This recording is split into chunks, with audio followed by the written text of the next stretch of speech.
Today I will be using two armies, 545 points each. There's 13 companies for the dwarves, 12 companies for the orcs and gnolls.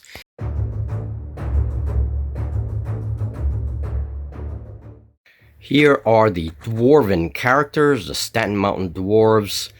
Basically, core leadership is represented here.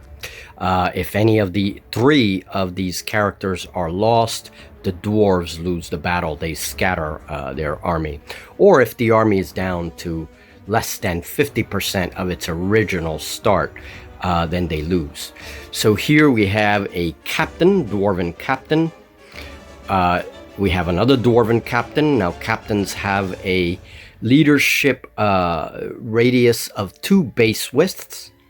And I am using company base widths. I'll show that in a minute. So they're a little bit longer. So they have 2 base widths of leadership range. We have a rogue, female rogue, and they have 1 base width leadership range. We have Lord Dummer Icefoot himself. Now, Lord Dummer is mounted, and I did that for story purposes. And then we have a spellcaster, whom I am imagining is a druid. He casts 3 first-level spells. So he has the Thorn, Haste, and Entangle spells, and each of those is cast as a first-level spell. All right, that is the leadership core of the dwarves. And this is the Orc Alliance leadership core. These are all the characters. We have 2 mounted gnoll captains, and they have no special abilities or traits. They're just represented as mounted figures. They move the regular 4 spaces that all captains do. They are mounted because gnolls in my fantasy found that it is easier to lead the rabble by captains that are mounted on their wargs. It seems like the tribal kin see them as exalted and just see them with more prestige in general if they are mounted. So that's what I'm doing. We have Warlord Zegrok himself. He's a giant bugbear with a huge axe, and he is the warlord. We have the mage, orcish mage at the very end. Now he has prophecy. He's also a prophet, and so he can cast prophecy at 2nd level, and he has the blink spell at 1st level.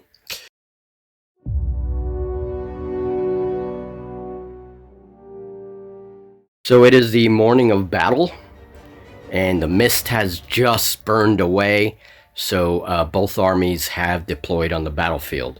Warlord Zegrok, the bugbear, and his allies have come from the west, from their little encampment in the valley, and Lord Dummer and his dwarves have arrived from the east, from the Stanton Mountain foothills.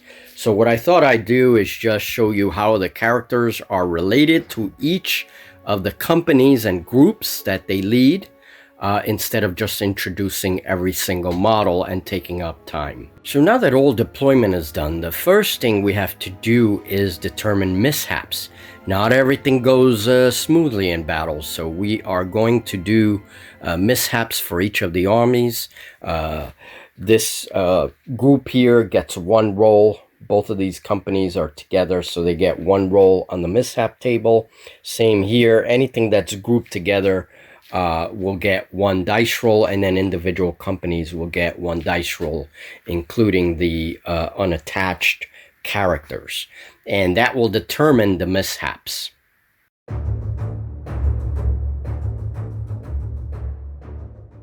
For the mishap phase, all I do is roll 2d6 for every group or company.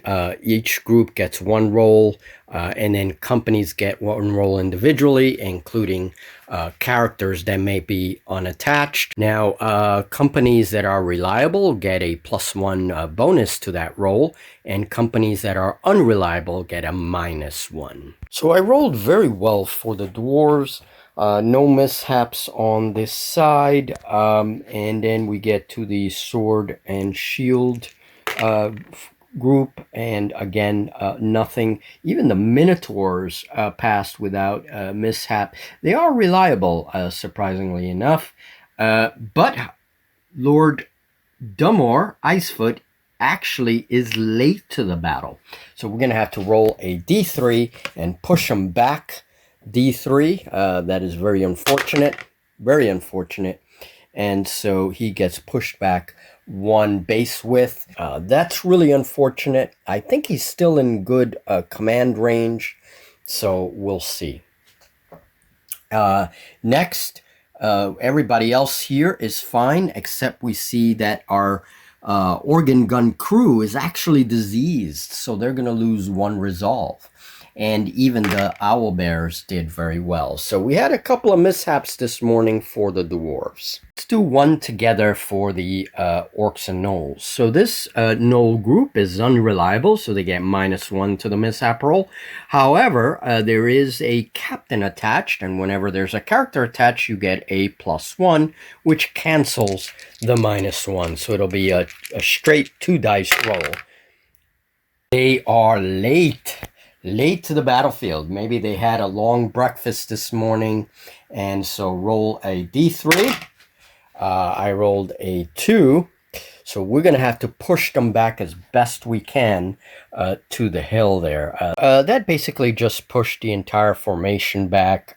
This way they can perch on the hill, and yeah, well, that's that. So the rest of the orc army is okay. We do have an over-enthusiastic cavalry unit here, the gnolls, and they pushed up 2 base widths because they're enthusiastic. Everyone else, including Warlord Zegrok, is fine. They rolled really high rolls, and basically this company is reliable, so they get a +1 and a +1 for the captain attachment, and even the magic user is on time today. So not too bad for the orc side. The dwarves have a couple of mishaps. Let's see what happens. Turn 1.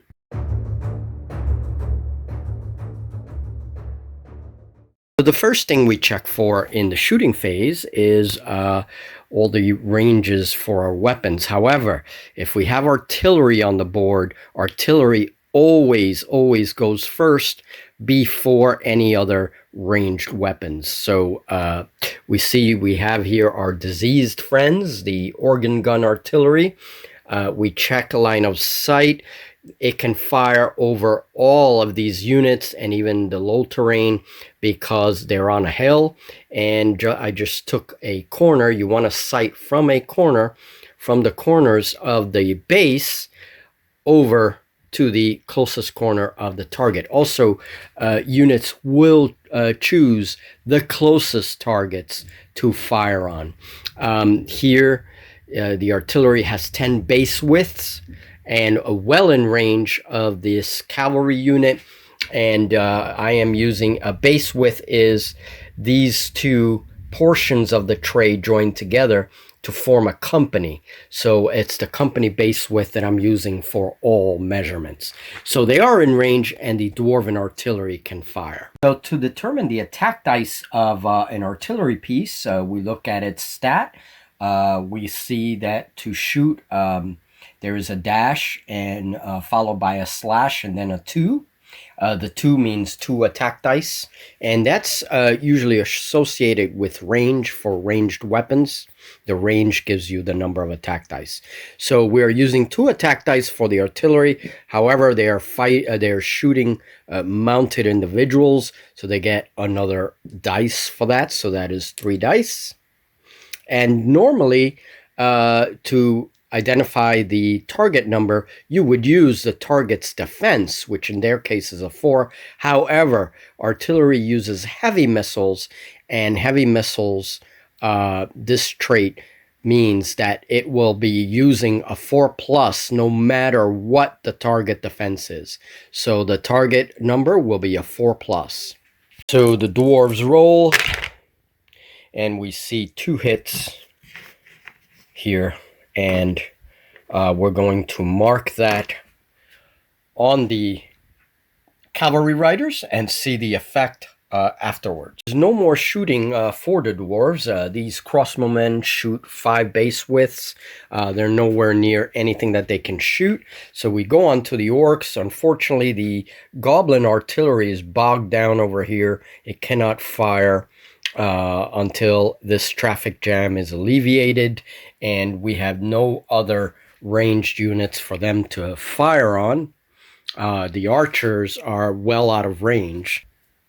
That means the shooting phase is over, but first we see that they took 2 resolve of damage, and we cross that out from their total resolve, which for the Noel Ratite company is 4 resolves, so they are now down to 2.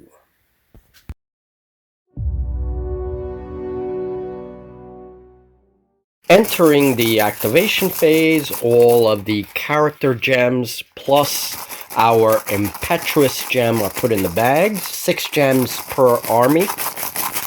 And shake them up, and all I'm going to do is pull out a couple of gems and show that, and then the rest of the turn will be highlighted. Alright, so we see the first gem that comes out is a dwarf gem, so they will get to activate. There are no impetuous units. I'm okay. Otherwise, they have to be first. But there are no impetuous units. Magic users do not have a base width of command radius. They can only command whoever they are attached to. The captain is simply going to order them to move. They move as a group. They move 2 base widths. And then he's just going to move along with them. He's still attached. And there we go. He can unattach at any point he wants. He got to move 2 base widths forward and captain right behind him. All right, I will continue, and any highlights, I will then film them. All right, so this turn's about halfway through, and it is the warlord's turn. He's going to rally these guys. He sees the trouble, so he shouts at them. Probably not very encouraging, but using his overwhelming presence to keep them in order. He rolls 3 dice because he's a warlord and he is in command range of them. And every 4+ is a point of resolve that is regained. So leadership is a very important concept in the game mechanics to Fantastic Battles. That's definitely something that I'm learning right away in this first game. So I think it was appropriate that Warlord Zegrak tries to rally his Knoll allies, the Knoll cavalry that's in front of him, rallies them, gives them a resolve point. That's definitely a good move. Dice gods be with me though. My Dwarven Bear Riders will maul that Knoll cavalry if the dice are with me. And the Orc Warlord uses his command range to order the Knoll cavalry into a charge, and the charge response by the Bear cavalry, they're 1 base width away, is to counter charge. So yeah, we will see some combat in the melee phase of round 1. We have 1 gem left in the bag, and it is going to the magic user. So the prophet is going to cast Prophecy, and that is a level 2 spell for him. It has no difficulty class, so I can just cast it. I rolled 2 dice because it is level 2. He has a 1 and a 5, and we're going to put these dice aside, and he can use those dice at any point in the game to replace a roll. So he could either replace a Dwarven roll with a bad dice or replace an Orc roll with a good dice.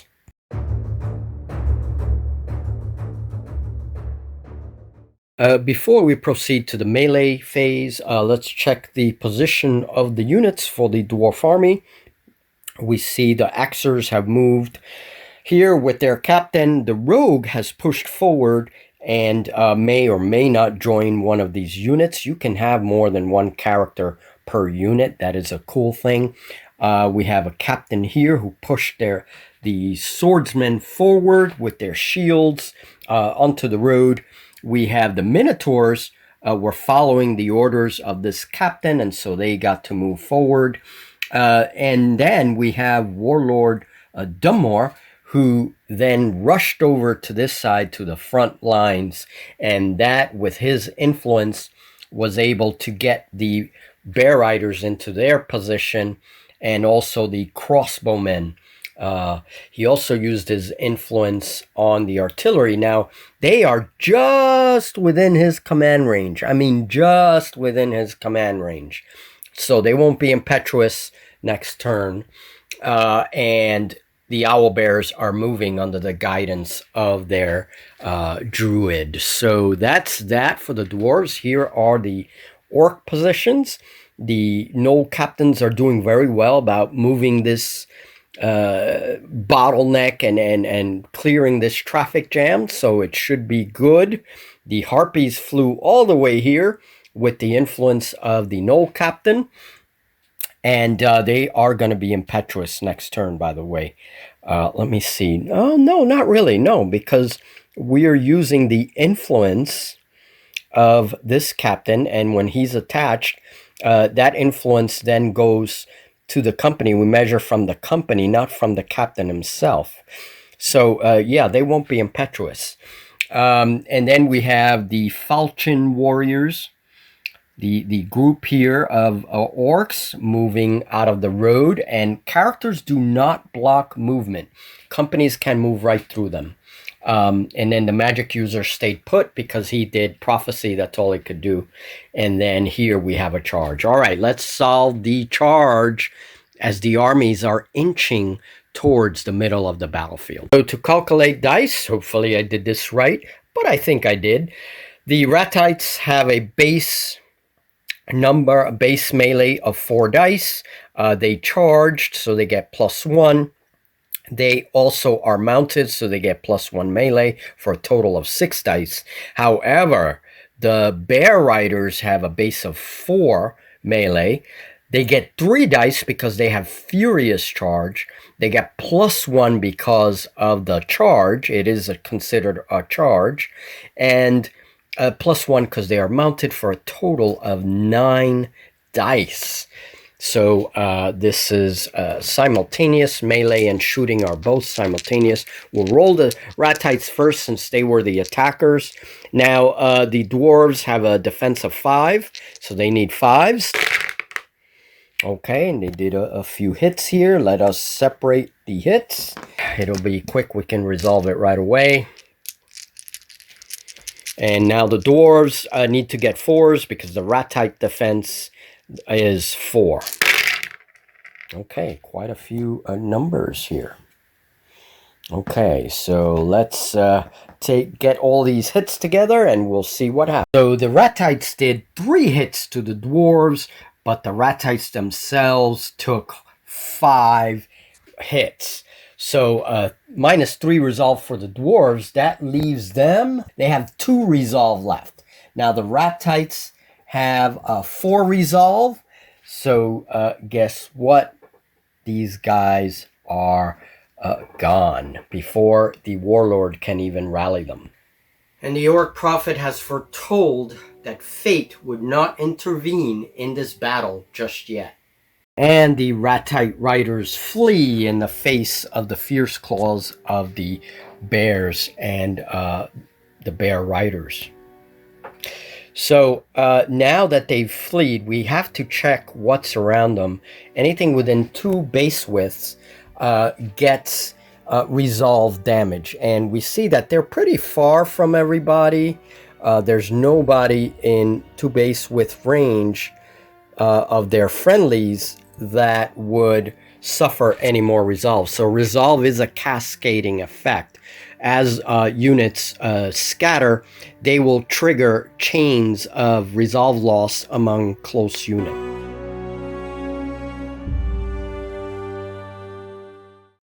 So first things first, there is no shooting in either army. The artillery here, which is right at the edge of our warlord's command range. They have 10 base widths of range, but there's nothing for them to shoot at. So no shooting there, no shooting for the crossbows, which have a 5 base width long range, but again, there's nothing for them to shoot at. Same thing with the goblins here with their ballista. They don't have anything in range for them to shoot at. And the orc archers, all of these guys are out of range. So the shooting phase, we move on to the activation phase.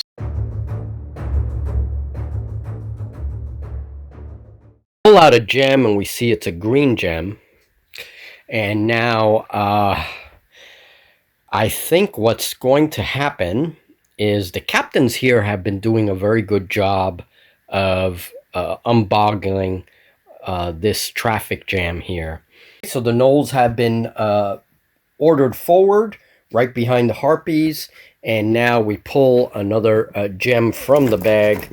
This is turn 2, and we have a dwarf gem. Okay, so I'm going to give this to the warlord. He's going to try to rally these guys right away. He sees the problem and he shouts, "Stand firm, Stanton dwarves! Stand firm!" All right, so he's going to roll his 3 dice, because he is a warlord, and see how much resolve he can give these guys back. So let us roll 4 plus. He needs 4 plus. Okay, a pretty good roll. Now we replace, we'll say the highest number, with a prophecy dice. And so he only gives 1 resolve. And so the Dwarven Bear Riders only have 3 resolve this turn. So the Orc Prophet has foretold that the Dwarven Warlord would try and rally his tired cavalry riders, and fate intervenes. And the turn is almost finished, and the mage is going to cast Blink at first level to this unit over here. They are within 5 base widths and in line of sight, and then he's going to move them D3 plus 1 inches this way, maybe blinking them into combat. We'll see. Okay, so it does go through. It's a 5. It is cast successfully. So now rolling a D3. That is a 6. All right, so that is 3 base widths plus 1. So 4 base widths, more than enough to move into contact with the bears. In the melee phase of turn 2, the harpies, using that command range, have also maneuvered into a flank attack on the dwarves, and they have to conform here. So we're going to conform to be sure that the entire company is engaged. We go to the melee phase, and I've already arranged all the dice for the melee up here, and we have 2 melee this turn.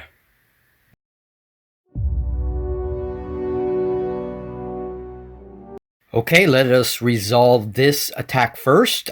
Here in the melee phase of turn 2, this group of orc warriors, each company has a melee stat of 3.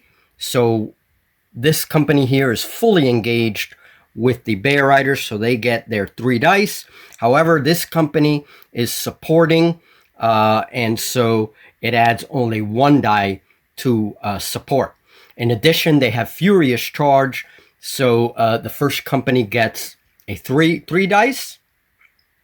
And in addition, there is a captain, which lends his support of 2 dice and plus 1 for the charge. However, because they are charging a mounted warrior unit, they get -1 to the dice, so that cancels the +1 for the charge. Okay, they still have 6, 7, 9 dice, so that's still a lot of dice.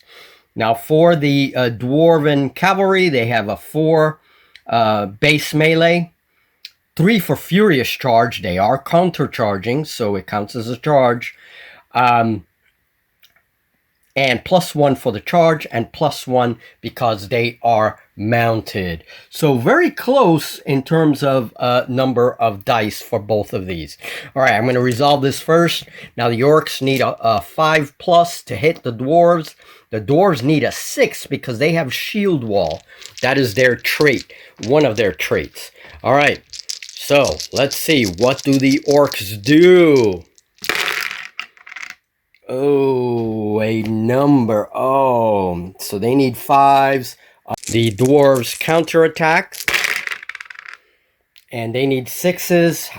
Not looking good for the dwarves. So the harpies have a base of 4 melee, so that is that. And then they add 2 because it is a flank attack, and 1 for the charge. So they have quite a few dice. Now the defense of the dwarves is a 5+. On the other hand, on the dwarves side, they only have 1 company that's engaged. Even though this is a group, it is 1 company. So they have a base melee of 3. And they also add the melee stat of the captain for 2. However, unfortunately, they are defending a flank, so that gives them a -2. Bees need 5. Okay. And 2 hits. And I think that'll be it. We have 1 more prophecy dice, but I don't think I'm going to use that for the orcs yet. We do have these 3 dice. Now the dwarves have heavy weapons, so they always hit on 4s no matter the defense of the opponent. And they roll a 5, so 1 hit. Okay. The dwarves inflict 1 resolve damage to the orcs, but the orcs inflict 5 damage to the riders. I believe that was a 6 actually, 6 or a 5, but 5 damage to get to the riders. They only have 3 resolve, and before anyone can do anything, these guys scatter. And fellow dwarves watch in dismay as the mighty bear riders retreat from the battlefield at full gallop. And the scattering of the dwarf cavalry causes a chain reaction of resolve loss among all companies within 2 base widths. This company takes a -1. This is actually a formed group, but so they take a -1 from the company that is scattering. This unit is within 2 base widths. They also take a -1 because it is company size that is fleeing, and this unit takes a -1. This unit is expendable, the owl bears, so they're not affected by the scattering of the dwarves. All right, so wow. The dwarves lose 2 resolve. They have 10 resolve left.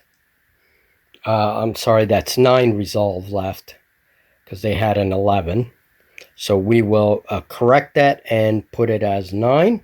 So they have 9 resolve left, and the harpies lose 1 resolve. Harpies have a resolve of 5, so they're down to 4. Okay, and that ends all the melee for turn 2. Okay, folks, well, I hate to do this, but this is going to be a 2-parter. Most of the big battles that I will be playing this summer will be 2-parters, so I can take my time and play the game, or maybe even more. It could be a little mini-series, get the battle resolved. I wanted to do this game some justice, even with my condensed battle report format that I'm using these days, which is very helpful for me. I still wanted to give this game its due merit, so that's why we're going to have a 2-parter, and tomorrow I will play the rest of this game, and we'll see. I don't think it's going to need another part after this. I think we'll play it to completion tomorrow. The terrain is such that the orcs are really divided into 2 small groups in the beginning. They are now, that is changing, and now Both sides are converging in the middle. We're going to see a lot of fighting tomorrow. And one of the big blows, I think both armies have lost their cavalry, but I think the dwarves have taken a heavier blow because of that chain effect of resolve lost. When the no cavalry scattered, there weren't any orc units nearby, so their resolve wasn't affected. But with the dwarves, they were closer together, and so that cascading resolve mechanic is really interesting and very much something you have to think about when playing a two-player game.